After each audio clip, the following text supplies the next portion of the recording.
Thank you very much. Thank you. Thank you, Carmen. I'm not giving away my honorary degree. I just don't want to choke. But I want to thank you all, particularly Carmen, President Mitchell, Mr. Stouffer, faculty, parents, and of course, all the students. Welcome back to school. I'm delighted to be with you on this very special day as you begin another academic year. No matter to which class you belong, 2006 or 2009, or somewhere in between, you're at an exhilarating point of your life, standing at the brink of endless opportunities, which is why the last thing you need standing between you and getting on with the school year is a long convocation speech. I'll try hard, but I can't promise to follow the advice of George Burns, who once said the secret of a good speech is to have a good beginning and a good ending, and to have them as close together as you possibly can. But wait, I bet you don't even know who George Burns is. Which leads me to asking, why on earth did you invite this 80-year-old grandmother of 17 to give your convocation speech, 6 of whose grandchildren are in college right now? And when I hear them talk to each other, I always wonder why they're speaking in tongues. TiVo, PDAs, Wi-Fi, blogs, Xbox. What on earth are all of you talking about? Now, just in case you think I'm hopelessly stuck in the 20th century, I do want you to know that my BlackBerry is with me at this moment, and I can Google with the best of you. In fact, I visited your website to learn as much about you as I could before coming today.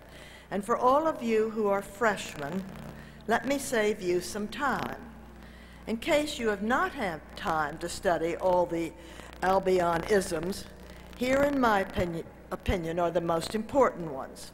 115 refers to the truck stop on exit 115 on Interstate 94. That's where everyone goes after a long night of studying, or, I'm told, that rare late-night party. Now, I wouldn't know anything about that. Baldy is Baldwin Hall, where the cafeteria is located. Surely you know that by now. But here's the thing that's most important for you to know. The front door entrance on the Stockwell side of the library is sealed off.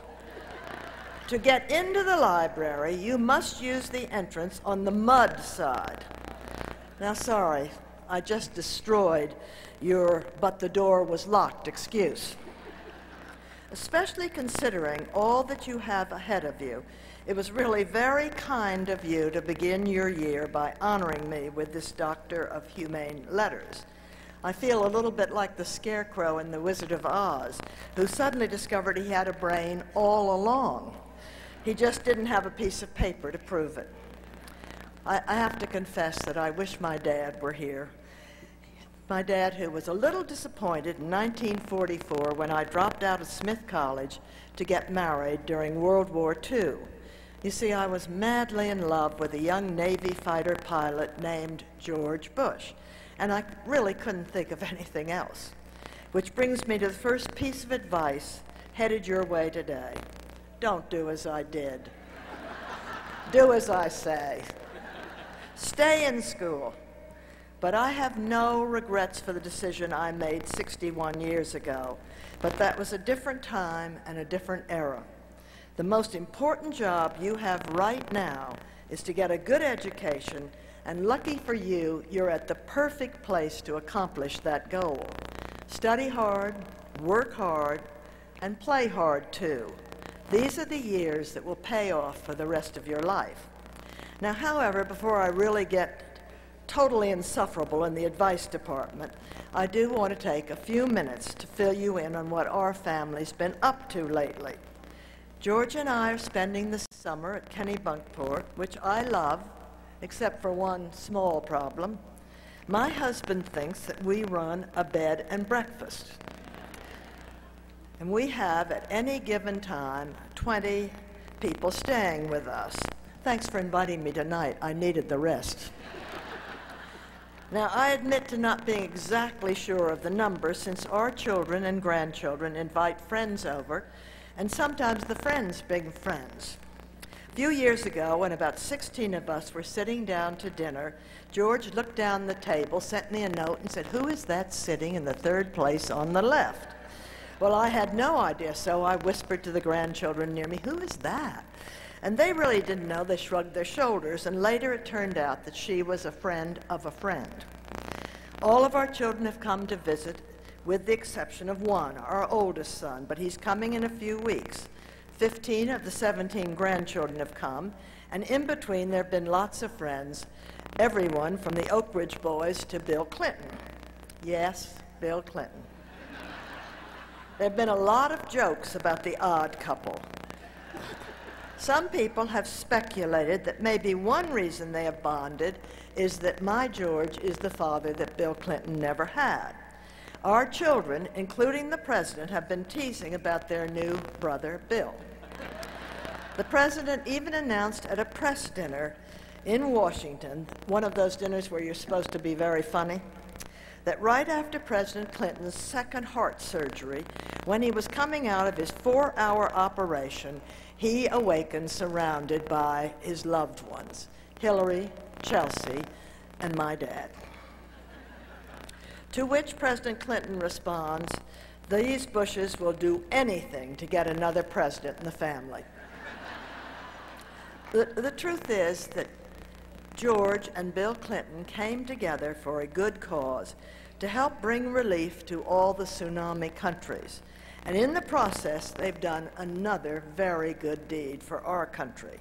They have set an example for the world to see that you can disagree on politics, but still be civil. George is told over and over again by our foreign friends that this could only happen in the United States of America. Anyway, we were delighted.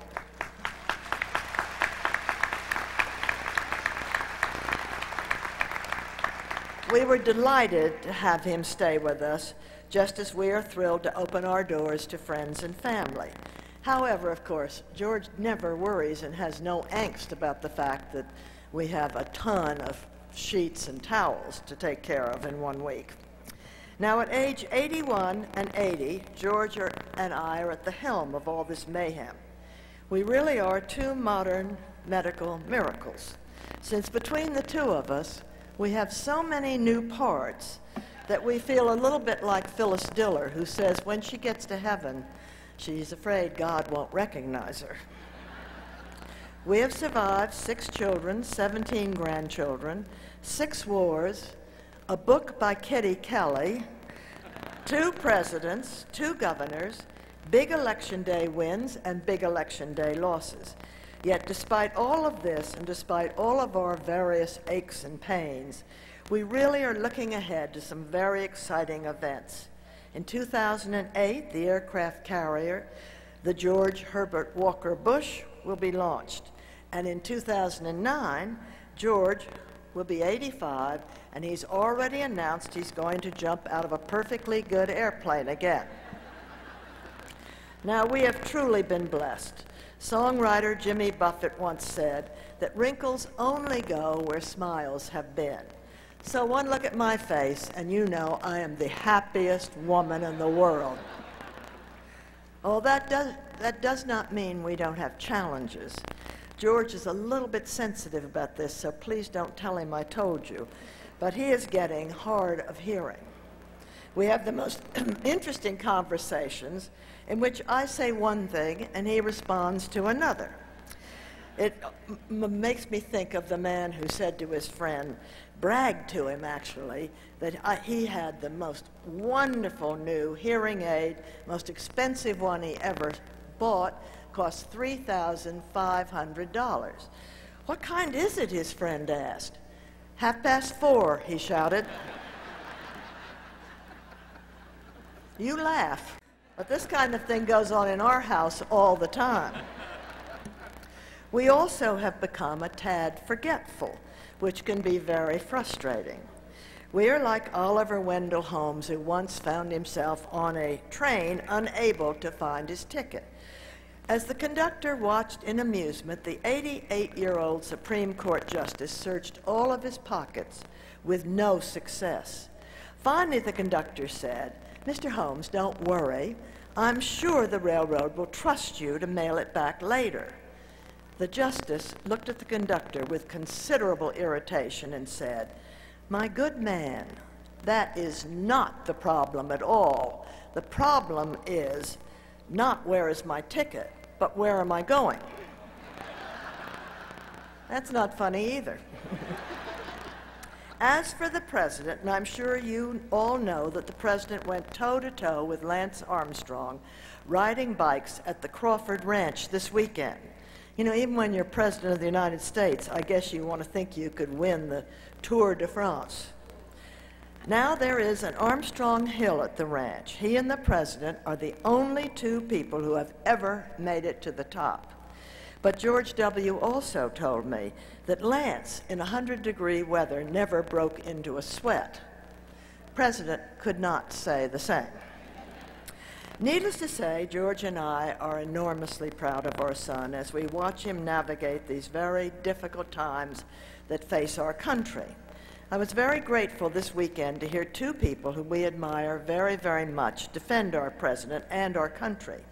The first was the great historian David McCullough, who has spent a lifetime studying presidents and the presidency, particularly George Washington, John Adams, Teddy Roosevelt, and Harry Truman. He came for lunch on Saturday, and he told my George that the more he learns about the presidency, the more respect he has for the men, and hopefully one day soon, women, who hold this impossible job. His words about our son were warm, supportive, and encouraging. Now then I was watching the Prime Minister of Great Britain, Tony Blair, face his weekly confrontation with the Parliament in his country. I believe in this country we'd call that pro wrestling. And there was one member who was viciously attacking the United States. Prime Minister Blair, as only the British can do, said in the most indignant tone, "I believe the one way one should judge the goodness of a country is to compare the number of people trying to get in to the number of people who are trying to get out." Tony Blair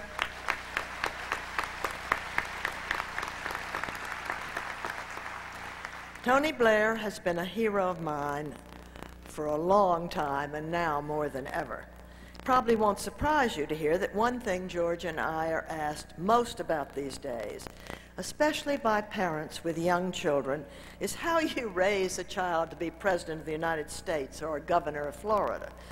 Now that George W. and Jeb are both in their second terms, you'd think I'd know the answer, but truthfully I do not. There are no great secrets.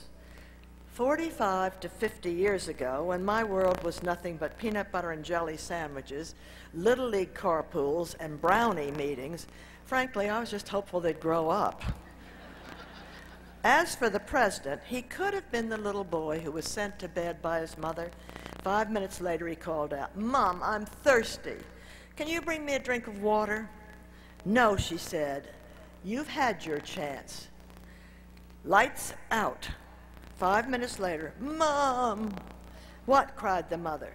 "I'm thirsty. Could you please bring me some water?" "I told you no, and if you ask again, I'm going to have to spank you." 5 minutes later, the little boy said, "Mom!" "What?" said the mother, determined to win this battle. "Mom, when you come in to spank me, would you bring me a glass of water?" So now you see where his tenaciousness comes from. It's what you admire in a president. It's not what you want in a 6-year-old. Now, at this age, George and I are both asked a lot to give out advice or to share what we have learned in 80 years of living. When you reach 80, people assume you know a lot, and you probably do, except the one problem, you forgot most of what you learned. However, that does not get you off the hook so easily. I'd like to start by telling you an ancient Chinese proverb, the story of an elderly Chinese woman who had two large pots. One hung on the ends of the pole, one hung on the ends of both poles. I'm not saying that right, am I? She had a pot on the end of the poles on each side. One of the pots had a crack in it, while the other pot was perfect and always delivered a full portion of water. At the end of the long walk from the stream to the house, the crack pot arrived half full. This went on for 2 years. The perfect pot was proud of its accomplishments, but the poor cracked pot was miserable that it could only do half of what it had been made to do. Finally, the pot spoke to the woman.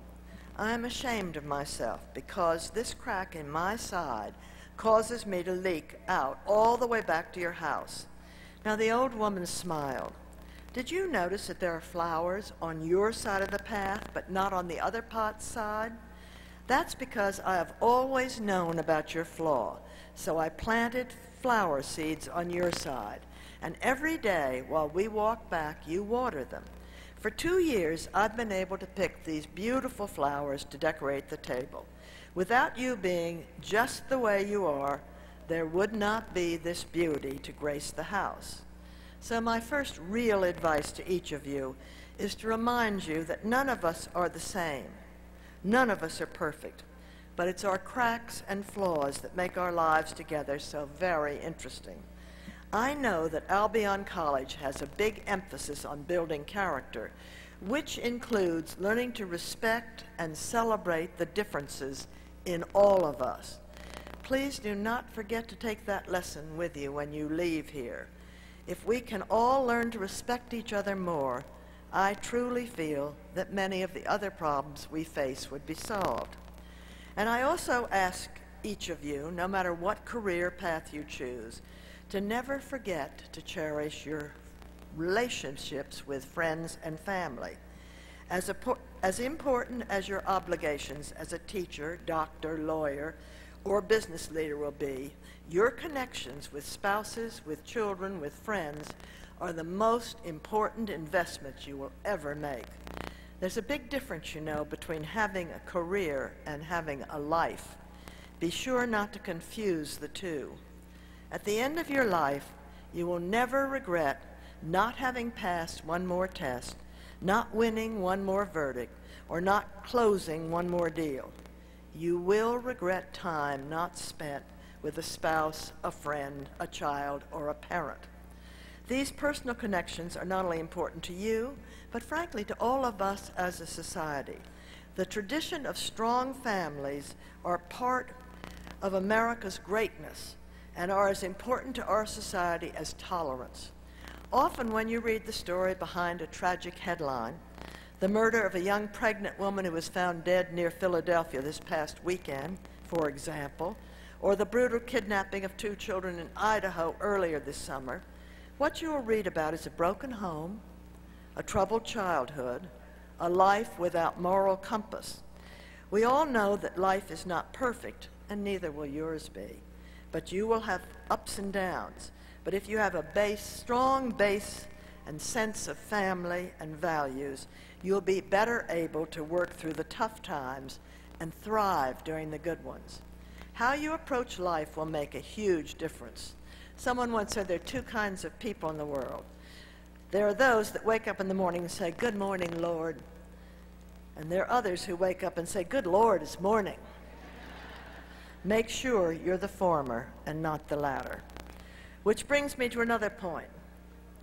Whatever else you do, don't forget to give something back. That does not mean you need to change the world. Mother Teresa once said, "Every day we are called to do small things with great love." Another very wise person, certainly not a saint, but a wise person once said, "I ask you to be citizens, not spectators, responsible citizens, building communities of service and a nation of character." These were the words of President George W. Bush during his first inaugural address. The point of this saint and this president is the same. It's important to get involved in the community opportunities to figure out a niche for yourself, and remember that no act of kindness or caring is too small. A great example of the kind of person I hope one day you will become is William Stouffer, whose generosity brings us all here tonight. Yes, I Googled Mr. Stouffer. I discovered that after he left Albion, he went on to be a very successful man in business, but he didn't forget his roots. He not only has been very good to his alma mater, but he sits on numerous boards and even once served as a mayor. He is what my George Bush would call a sterling point of light.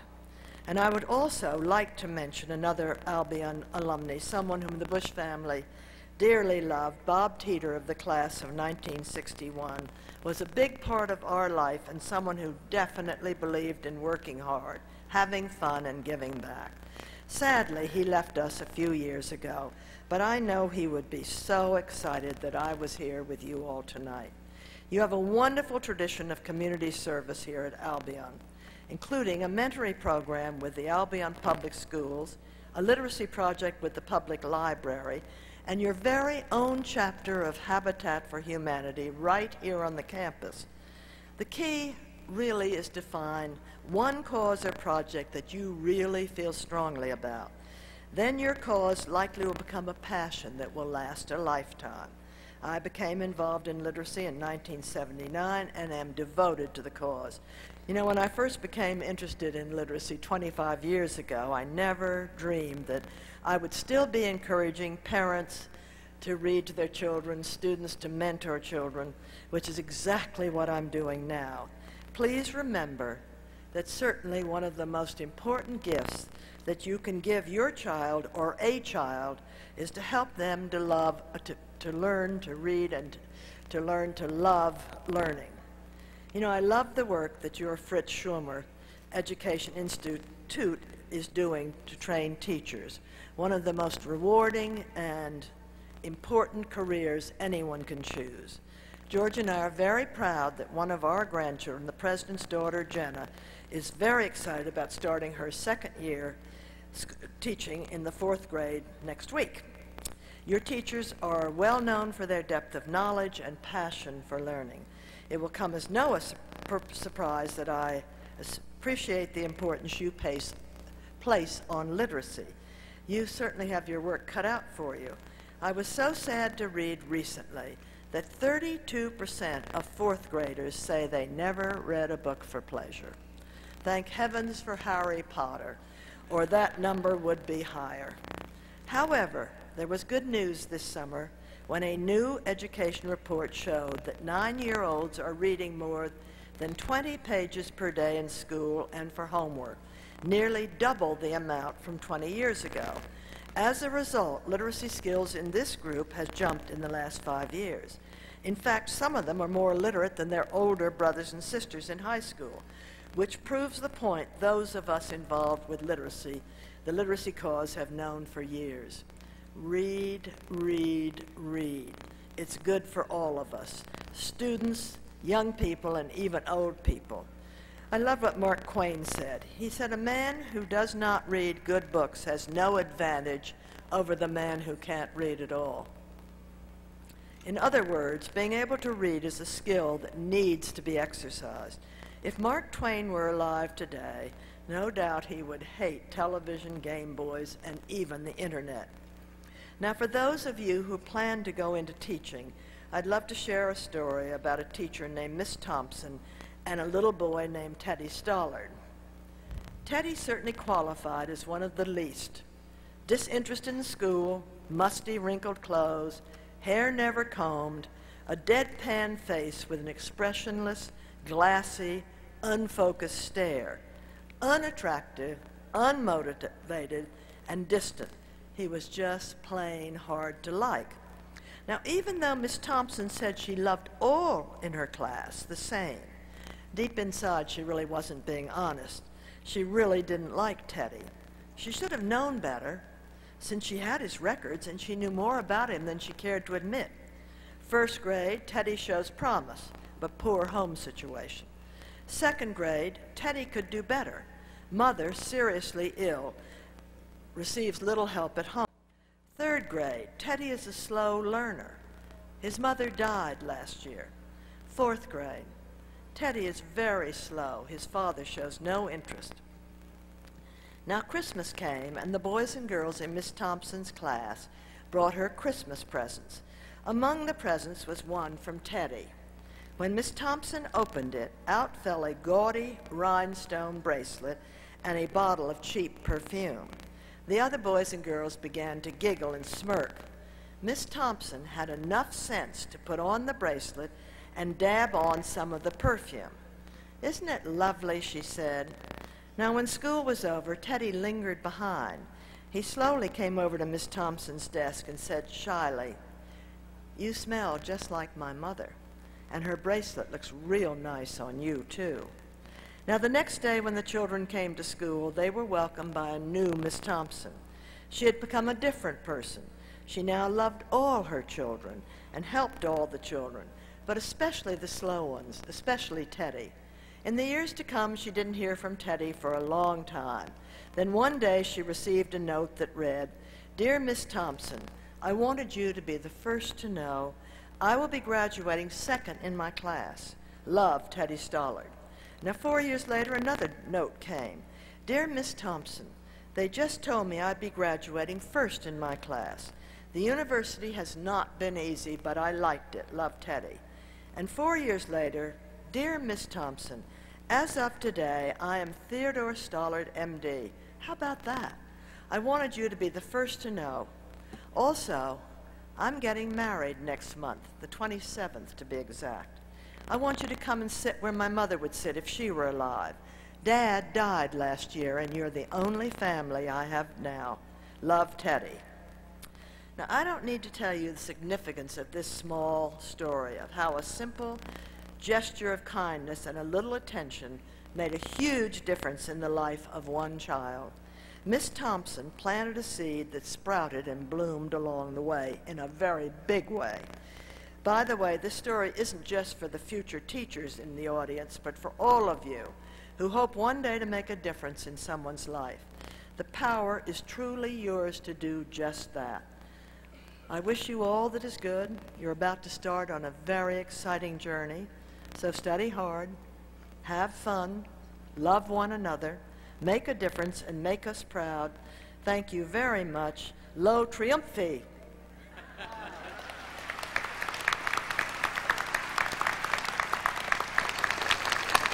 I think that means God bless you.